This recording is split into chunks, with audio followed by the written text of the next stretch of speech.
তো ভেন্ডিটা আমি প্রথমে ম্যারিনেট করে রাখছি, লবণ দিয়েছি, এখানে হলুদ দিয়েছি, আর এই যে শুকনো লঙ্কার গুঁড়ো দিচ্ছি।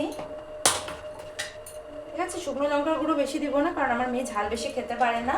আর দেব হচ্ছে একটু বেসন। ঠিক আছে, বেসন দিয়ে ভেন্ডিটাকে মোটামুটি 5 কি 10 মিনিট ম্যারিনেট করে রাখবো, যতক্ষণ আমার মশলা বানাতে লাগে। তো ম্যারিনেট করে এই যে বেসন দিয়ে পুরো মেখে রাখছি, তাহলে না ভেন্ডিটার মধ্যে একটু ক্রিস্পি ভাব আসে। তবে এটাকে কিন্তু প্রথমে ফ্রাই করে নেব। ঠিক আছে, এই যে ম্যারিনেট করে রাখছি, রাখার পরে 5-10 মিনিট পরে আমি এটাকে তেলে প্রথমে ভেজে নেব, তারপর মশলাটাকে কষিয়ে নিয়ে তবে ভেন্ডিটাকে ছাড়বো। ঠিক আছে, তো মশলা তো তোমাদের বলে দিচ্ছি মশলা আমি কি রেডি করছি। মশলাতে আমার আছে হচ্ছে সাদা সর্ষে, কালো সর্ষে, সেটা আমি তোমাদেরকে দেখিয়ে দিচ্ছি। এই যে মশলা করে নিচ্ছে দেখো। তো এখানে এই মশলাতে আছে সাদা সর্ষে, কালো সর্ষে, আর একটু আদা দিয়েছি। সর্ষে যখনই বাটবে তখন যদি একটু আদা দাও না, সর্ষের টেস্টটা একটু দ্বিগুণ হয়ে যায়। তো সেই জন্যই আমি একটু আদা দিয়ে নিয়েছি। তো আমার মশলা কিন্তু একদম রেডি, মশলা কিন্তু আমার একদম রেডি। এখন হচ্ছে ভেন্ডিটাকে ফ্রাই করে। তো এই যে কড়াই বসিয়ে দিয়েছি, কড়াইটা গরম হয়ে গেছে। এখন এই যে তেল ঢেলে নিচ্ছি, তেল দিয়ে দিচ্ছি। এখন এই তেলের মধ্যে ভেন্ডিটাকে ভেজে নিব আগে, যাতে ভেন্ডিটা একটু ক্রিস্পি ভাজা হয়, তাহলে খুব ভালো হবে টেস্টটা। আর সেই জন্য যাতে ক্রিস্পি ক্রিস্পি ভাব থাকে, সেজন্য আমি কিন্তু বেসন দিয়ে ভেন্ডিটাকে আগেই ম্যারিনেট করে রেখে দিয়েছি। তো তেলটা একটু গরম হতে দাও। তো বন্ধুরা, কড়াই কিন্তু গরম হয়ে গেছে, আমি এখন ভেন্ডিটাকে দিয়ে দিচ্ছি। দেখো,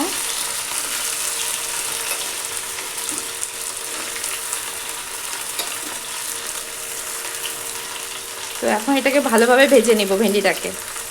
তো এখন ঢাকা দিয়ে দেব ভেন্ডিটা, যাতে ভালো করে ভেতর থেকে সিদ্ধ হয়ে যায়। তো ভেন্ডিটা ওদিকে সিদ্ধ হতে দিয়েছি, আর আমি এখানে মিষ্টি কুমড়াটাও কেটে নিচ্ছি, কারণ মেয়ের জন্য একটু মিষ্টি কুমড়া ভাজা করব ভাবছি। তো অল্প একটুই এনেছিলাম কালকে, আধা কেজির মতো। তো সেটা এখন কেটে নিচ্ছি, এটাকে ভাজা করব শুধু কালো জিরে ফোড়ন দিয়ে। তো চলো দেখে নিই ভেন্ডিটা কি পজিশনে আছে এখন। তো ভেন্ডিটা মোটামুটি কিন্তু ভাজা হয়ে গেছে, খুব ভালোভাবে ভাজা হয়ে আর একটু করে নিব। ঠিক আছে, হিটটা একটু বাড়িয়ে দেবো, কমিয়ে দিয়েছিলাম। তো ভেন্ডিটা কিন্তু সেদ্ধ হয়ে গেছে, ভালোভাবেই সেদ্ধ হয়ে গেছে। তো এখন এটাকে আরেকটু ভেজে নিয়ে তারপর নামিয়ে নেব, তারপর আমি মশলাটাকে কষে নেব। তো ভেন্ডিটা কিন্তু ভাজা হয়ে গেছে বন্ধুরা। তো এটাকে এখন নামিয়ে নিব, তোমরা দেখতে পাচ্ছ ভালোভাবে ভাজা হয়ে গেছে। তো এটাকে নামিয়ে নেব এখন। তো এই যে দেখো, ভেন্ডিটাকে নামিয়ে নিলাম। একটু ক্রিস্পি ক্রিস্পি ভাব এসেছে, যেহেতু বেসন দিয়েছিলাম না, বেসনটা আরেকটু বেশি দিলে ভালো হতো। তো আমি একটু জেনে বুঝি কম দিয়েছি। তো এই যে দেখো, নামিয়ে নিয়েছি, এখন মশলাটা কষিয়ে নিব। তো এই যে তেল দিয়ে দিয়েছি, তেলটা অল্প একটু দেবো আমি। আর এই যে দুটো শুকনো লঙ্কা, এটাকে ফেটিয়ে দিচ্ছি। আর দিচ্ছি কালো জিরে। তো কালো জিরেটা ফোড়নে দিয়ে দিয়েছি, এখন গরমও হয়ে গেছে, ভালোভাবে ভাজা হয়ে গেছে কালো জিরেটা। এখন মশলাটা দিয়ে দিয়েছি, যেটা পেস্ট করে রেখেছিলাম সাদা সর্ষে, কালো সর্ষে আর আদা দিয়ে, সেটা দিয়ে দিলাম। আর এখন একটু জল দিয়ে দেবো এতে। দেখো, মশলার কৌটোতেই আমি জলটা দিয়ে দিই, মশলাটাকে শুদ্ধ নিয়ে নিলাম। আর একটু জল দিয়ে দিলাম, জল কম হয়ে যাবে না হলে। আর দিয়ে দিলাম এই যে হলুদ, আর দেবো সামান্য লবণ, কারণ ভেন্ডিটা লবণ দিয়ে মেখে রেখেছিলাম। এই যে সামান্য লবণ দিচ্ছি, পরে টেস্ট করে আমি আবার লবণ দিব।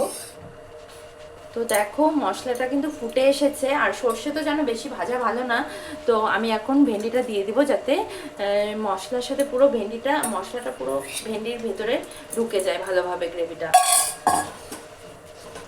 আর একটু আমি কষিয়ে নামিয়ে দেব, কারণ আমি বেশি ঝোল রাখবো না।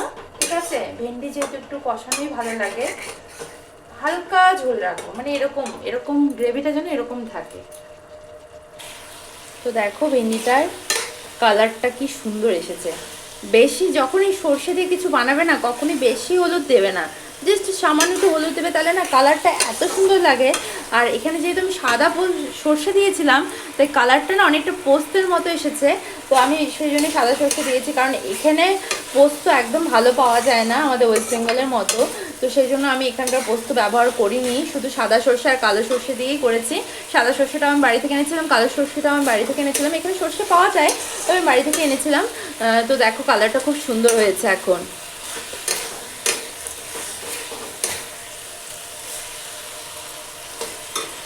তো আমার ভেন্ডি কিন্তু মোটামুটি রেডি। তো আমি এখন একটু নামানোর আগে একটু জল দিয়ে নেব, আর জল দিয়ে তারপর ভেন্ডিটাকে পুরো নামিয়ে দেবো।